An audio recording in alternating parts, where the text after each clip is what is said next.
Long before the world learned what a sick freak Josh Duggar is, there was considerable talk about the odd fashion in which the Duggar children were raised and the potential damage it might cause. In particular, there were concerns about the ways in which Jim Bob and Michelle instilled in their children the idea that anything related to sex is evil unless it takes place within the confines of marriage and for the purposes of procreation. Josh is the oldest of their 19 kids, so we can see how well that belief system has worked out. But while Josh's predatory behavior has received a great deal of coverage, there's been very little talk about his victims and how they're faring these days. Yes, before he was arrested on child pornography charges, Josh was victimizing members of his own family. In 2015, Duggar fans were shocked to learn that while he was still in his teens, Josh molested 5 young girls, 4 of whom were his sisters. To this day, the family attempts to keep as tight a lid on the scandal as possible, but fortunately we know that at least 2 of Josh's victims have distanced themselves from the parents who allowed such abuse to take place under their roof. Jill Duggar has cut ties with her parents, and she seems to delight in publicly disregarding the SNN rules that govern her behavior for far too long. But before Jill could walk, Ginger Duggar had to crawl.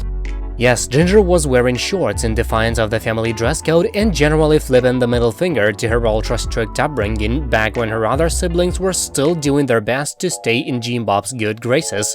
Now that it's finally fashionable to rebel against Jim Bob, Ginger is still leading the way and raising the stakes. In fact, just this week, possibly in subtle celebration of the fact that Josh might finally be facing justice, Jeremy Vuolo posted what many are calling the most defiantly revealing pic of Ginger's career.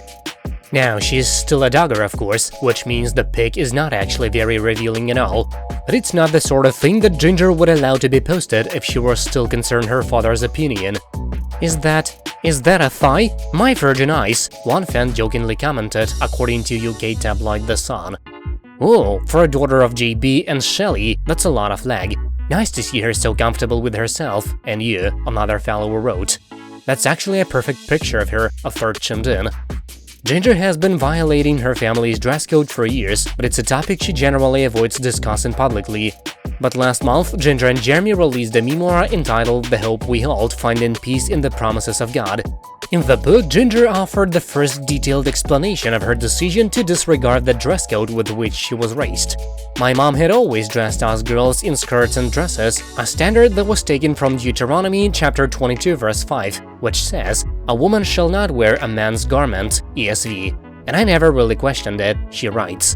Modesty was a huge topic in our house, and we believe that wearing skirts instead of pants was a central part of being modest, Ginger continues. But I wanted to discover for myself what the Bible had to say. Ginger says her beliefs began to change once she married Jeremy and started digging into the Bible.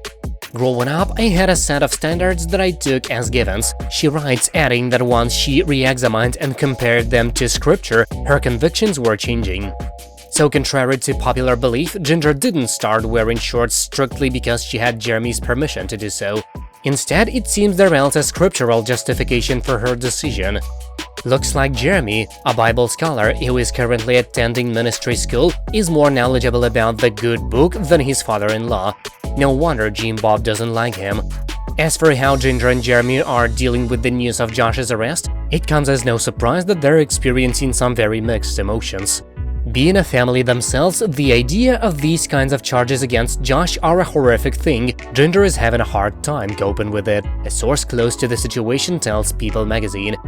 One of the saddest things about Ginger's situation is that she continues to care about her tormentor. We hope that in time she'll be able to find the peace and healing that she so richly deserves. That's it for now, thank you for watching, please subscribe to stay tuned.